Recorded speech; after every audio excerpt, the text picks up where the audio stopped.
Hi students, Professor Matt here. Today's lecture is on deconstruction or post-structuralist theory. Now post-structuralism, as its name denotes, comes after structuralism. It's post. And so what it did is it built off the findings of structuralism and it began to question those basic findings and assumptions of structuralist theory. And so rather than focusing on how meaning can be tied down or can be expressed as a deep structure or a binary opposition, what we get in deconstruction is rather a deep skepticism, the belief that meaning is not secure, but rather meaning is very fragile. And we can mark the beginning of deconstruction theory back to 1966 when Jacques Derrida gave the lecture Structure, Sign, and Play in the Discourse of the Human Sciences at Johns Hopkins University. It was supposed to be a corroboration of sorts to the structuralist Claude Lévi-Strauss and his findings, but rather it ended up being a dethroning because what we get by the 1970s is a shift from structuralism to deconstruction in academia. Now, of course, a key figure here is Jacques Derrida, and his work challenged the notions of truth and objectivity. So questioning the very basis of whether we as humans can know an absolute truth and a secure sense of objectivity. And of course, the answer in a deconstructionist way is we cannot know that. These structures that were supposed to give us meaning were supposed to express human thought, language, and of course text as having some secure center of meaning. In fact, in deconstructionist theory, proves to be highly unstable. And so this difference doesn't tie meaning down, but rather destabilizes it.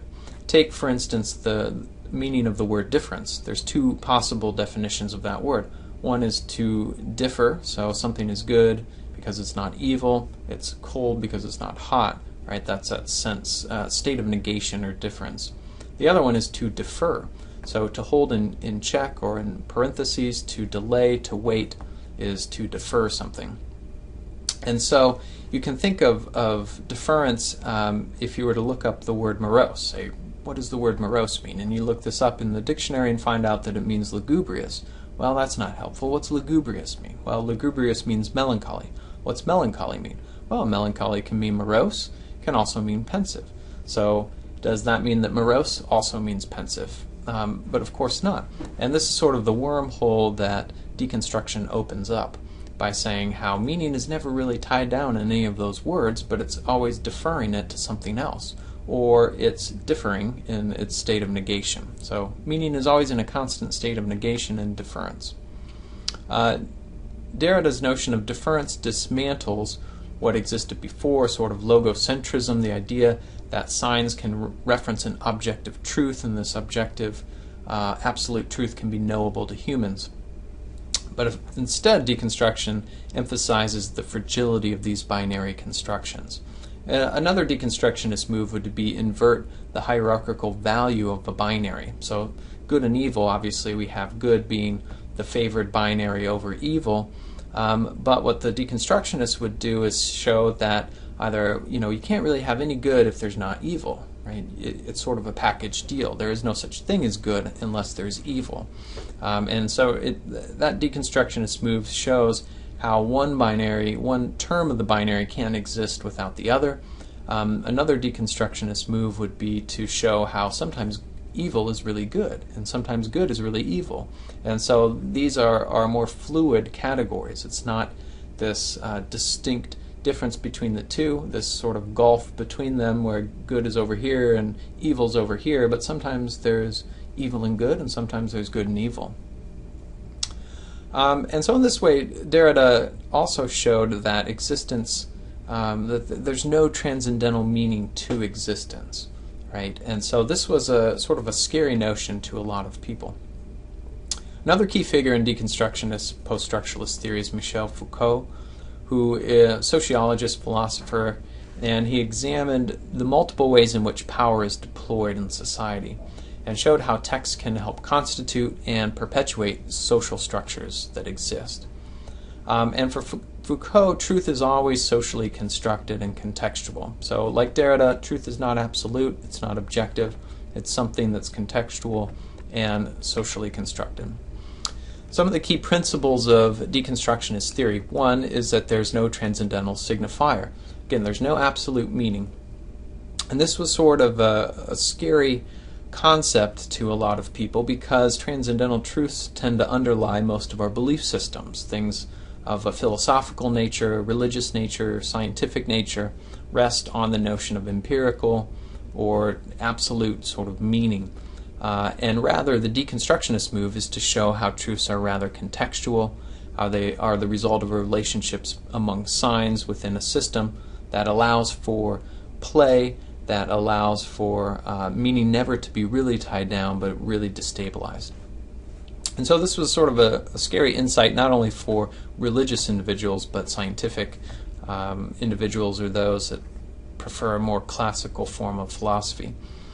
The second key principle, although relationships among signs account for contextual meanings, those relationships are never fixed or never fully knowable. Again, they're not absolute, they're not objective. Third key principle, texts betray the traces of their own instability. So the one thing that kind of ties deconstruction to other literary theories is that it does emphasize a close reading of the text. That's sort of the one principle that all the theories rely on, is that we need a close reading. And again, we get that from the formalist tradition. But the texts betray their own traces of instability. So that's to say that when you do a structuralist reading and you find this deep structure, you find this binary opposition that's operating, the deconstructionist move would be to show how that binary opposition doesn't really fully account for all the meaning in the text. So the structuralists would tend to say, this binary good and evil helps explain the text in a really deep and profound way, and the deconstructionist move would be to say, well, no, that's not really a very good way to look at it. It also shows how these are value judgments. They're purely contextual, and the binaries tend to privilege one term over another, but again, we can easily invert that hierarchy.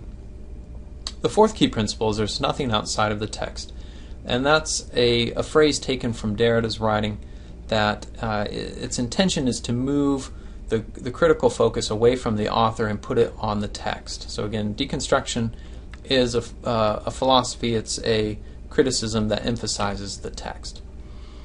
The fifth key principle is that the deployment of power is polyvalent, which means that it goes in at least two ways.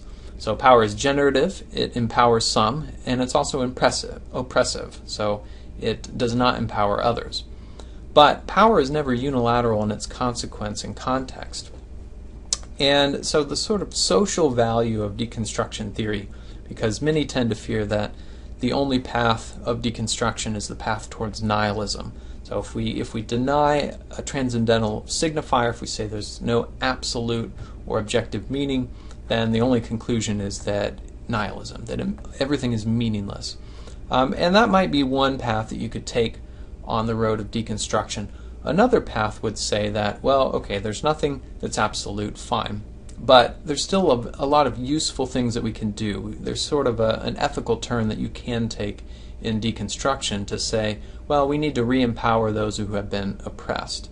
And so, possibly one example of that might be usurping racial slurs. So taking those words that are used to denigrate a social class or a race or an ethnicity, and taking those words away from the powerful and giving them back to the oppressed so that they can regain control over their lives.